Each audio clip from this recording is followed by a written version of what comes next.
Keanu Reeves is back in John Wick Chapter 4. My spoiler-free thoughts coming right at you. Baba Yaga! I'm back.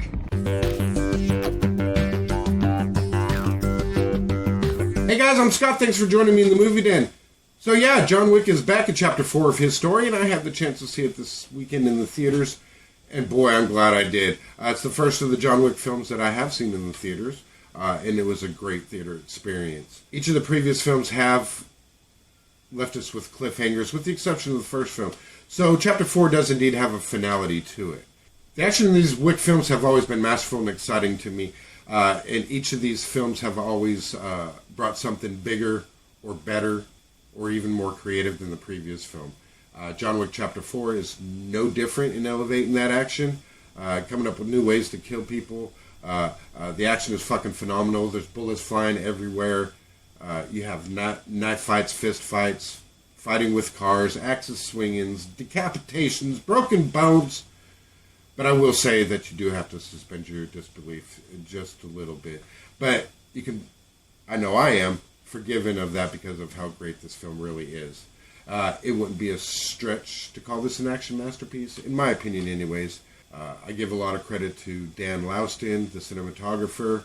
He's been on board since day one, since the first film, and I believe that he has evolved over the course of these films.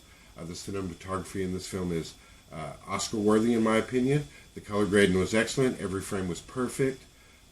Each shot had a purpose, and there's these beautiful shots that just your eyes will eat up.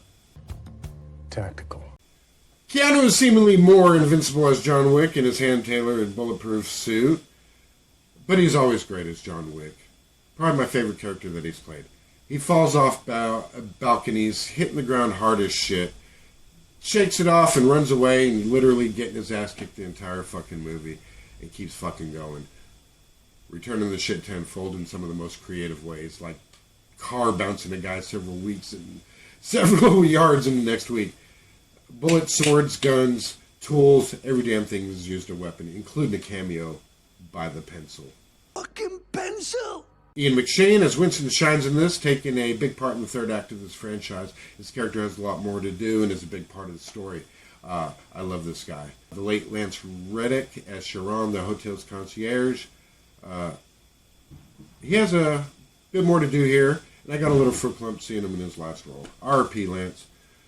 Donnie as the blind assassin who has ties to John Wick is what I needed to make me love this film even more. He was absolutely fantastic and probably one of the greatest standouts of this film. Bill Skarsgård did a brilliant job in the role of the villain, Marquis de Gramont, a big power player at the high table.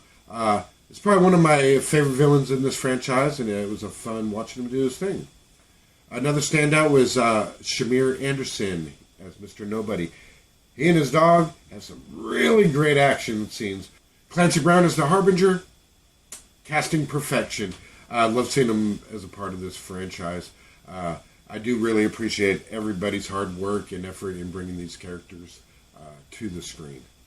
The narrative works really well. The motivations are real. Every character has a purpose or goal with great stakes at hand for everyone, with everyone having something to lose. Both good guys and bad guys. And the action is jaw-dropping, original, and addicting. At nearly 3 hours long, I didn't feel it, because the pace of the film is pretty tight, and the action and everything going on just kept me from being bored. I really had a good time, and it was a great theater experience, and you have to see this on the big screen. This is how you do an action film. This is the kind of movie that will get me back in the seat over and over again. This is now one of my favorite action movies of all time. Be a tough one to beat. It's already killed the competition at the box office with $73.5 million this weekend. Another 65 plus million over worldwide. So do yourself a favor. Don't waste a beat and go check this out for yourself. You'll be glad you did. And that's it for my review of John Wick Chapter 4, guys. Hit me up in the comments below. Let me know what you thought. Did you catch it this week? And if so, did you like it as much as I did? If not, were you disappointed? Also, if you're new to the channel, please help the channel grow by subscribing.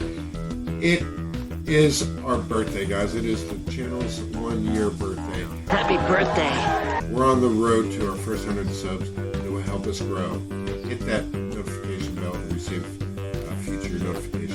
share and like this video. Until the next time, I'm Scott. Thanks for joining me in the movie. Goodbye.